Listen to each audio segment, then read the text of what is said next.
കേന്ദ്ര സർക്കാർ പുകഴ്ത്തൽ തുടരുന്ന ശശി തരൂരിനെതിരെ കടുപ്പിച്ച് കെ മുരളീധരൻ. തരൂരിനെ കോൺഗ്രസുകാരുടെ കൂട്ടത്തിൽ കൂട്ടുന്നില്ല. നടപടി വേണമോ വേണ്ടയോ എന്ന് ദേശീയ നേതൃത്വം തീരുമാനിക്കും. തിരുവനന്തപുരത്ത് ഒരു പരിപാടിയിലും തരൂരിനെ പങ്കെടുപ്പിക്കില്ലെന്നും മുരളീധരൻ പറഞ്ഞു.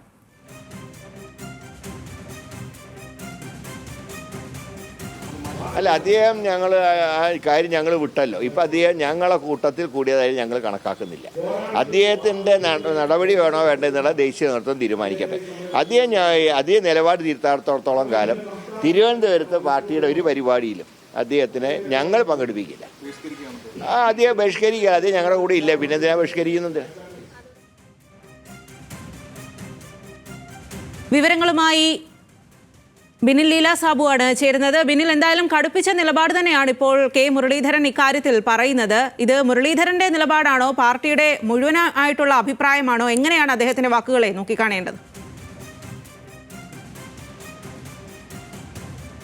സ്വാതി, തീർച്ചയായിട്ടും പാർട്ടിയുടെ അഭിപ്രായമായി നമുക്കതിനെ കാണാൻ കഴിയും. കാരണം കഴിഞ്ഞ ദിവസം രാജ്മോഹൻ ഉണ്ണിത്താനും സമാനമായ രീതിയിൽ തന്നെയാണ് പ്രതികരിച്ചത്. കാരണം പ്രത്യേകിച്ച് കഴിഞ്ഞ കുറച്ച് നാളുകളായി അദ്ദേഹം കേന്ദ്ര സർക്കാരിനെ പുകഴ്ത്തുകയാണ്. പ്രത്യേകിച്ച് മോദി സ്തുതിയൊക്കെ അദ്ദേഹം നടത്തുന്നുണ്ട്. പലതവണ പാർട്ടി അത് ചൂണ്ടിക്കാണിച്ചതുമാണ്. പക്ഷേ അദ്ദേഹം തിരുത്താൻ തയ്യാറായിട്ടില്ല. ഇന്നലെ കൊച്ചിയിൽ പരിപാടി ഉണ്ടായിരുന്നു അദ്ദേഹത്തിന്. കൊച്ചിയിലെ പരിപാടിയിലും രാജ്യസുരക്ഷയുമായി ബന്ധപ്പെട്ട കാര്യങ്ങളിൽ കേന്ദ്ര സർക്കാരിനെ പുകഴ്ത്തിയതിൽ അല്ലെങ്കിൽ ആ കാര്യങ്ങൾ പറഞ്ഞതിൽ ഉറച്ചു നിൽക്കുകയാണ്. സായുധ സേനയെക്കുറിച്ച് പറഞ്ഞതിൽ ഉറച്ചു നിൽക്കുകയാണ് എന്നാണ് അദ്ദേഹം പറഞ്ഞത്. ആ ചോദ്യമാണ് കെ മുരളീധരനോട് നമ്മൾ ചോദിച്ചത്. അദ്ദേഹം അപ്പോഴാണ് ഇത്തരത്തിൽ തരൂർ ഞങ്ങൾക്കൊപ്പം ഇപ്പോഴില്ല, പിന്നെ എന്തിനാണ് അദ്ദേഹത്തെ ബഹിഷ്കരിക്കുന്നതെന്ന് മറുചോദ്യമാണ് അദ്ദേഹം ചോദിച്ചത്.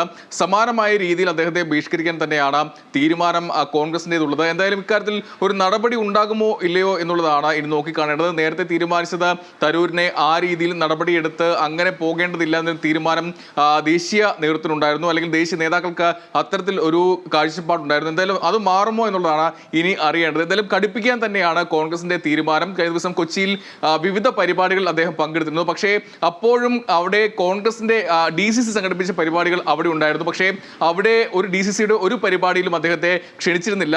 ഒരു തരത്തിൽ പറഞ്ഞാൽ എറണാകുളം DCC അദ്ദേഹത്തെ ബഹിഷ്കരിക്കുന്ന സ്ഥിതി ഉണ്ടായിരുന്നു. എന്തായാലും ഈ കെ മുരളീധരൻ പറയുന്നത് ഇനി തിരുവനന്തപുരത്തും കോൺഗ്രസിന്റെ ഒരു പരിപാടിയിലും അദ്ദേഹത്തെ പങ്കെടുപ്പിക്കില്ല എന്നാണ് കെ മുരളീധരൻ പറയുന്നത്. എന്തായാലും സംസ്ഥാന നേതൃത്വം, കോൺഗ്രസിന്റെ നേതൃത്വം കൂടുതൽ കാര്യങ്ങൾ വ്യക്തമാക്കേണ്ടതുണ്ട്. പ്രത്യേകിച്ച് പ്രതിപക്ഷ നേതാവും KPCC പ്രസിഡന്റും ഒക്കെ ഇക്കാര്യത്തിൽ മറുപടി പറയണം. തരൂരിനെ ഏത് രീതിയിലാണ് മുന്നോട്ട് കൊണ്ടുപോവുക, അല്ലെങ്കിൽ ഒരു നടപടിക്ക് സംസ്ഥാനം ശുപാർശ ചെയ്യുമോ എന്നുള്ള അടക്കമുള്ള കാര്യങ്ങൾ ഇനി പരിശോധിക്കേണ്ടതുണ്ട്. എന്തായാലും നടപടി എടുക്കേണ്ടത് ദേശീയ നേതൃത്വമാണ്.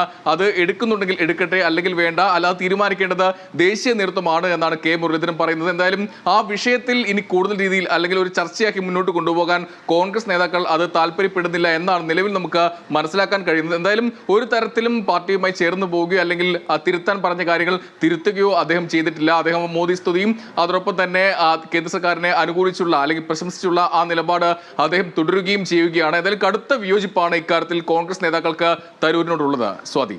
ശരി ബിനിൽ, അതുതന്നെയാണ് ഇപ്പോൾ കേന്ദ്ര സർക്കാർ പുകഴ്ത്തൽ തുടരുന്ന ശശി തരൂരിനെതിരെ ഇപ്പോൾ കൂടുതൽ നേതാക്കൾ രംഗത്തെത്തിയിരിക്കുകയാണ്. തരൂരിനെ കോൺഗ്രസുകാരുടെ കൂട്ടത്തിൽ കൂട്ടുന്നില്ല എന്നും തിരുവനന്തപുരത്ത് ഒരു പരിപാടിയിലും പങ്കെടുപ്പിക്കില്ല എന്നുമാണ് കെ മുരളീധരൻ പറയുന്നത്.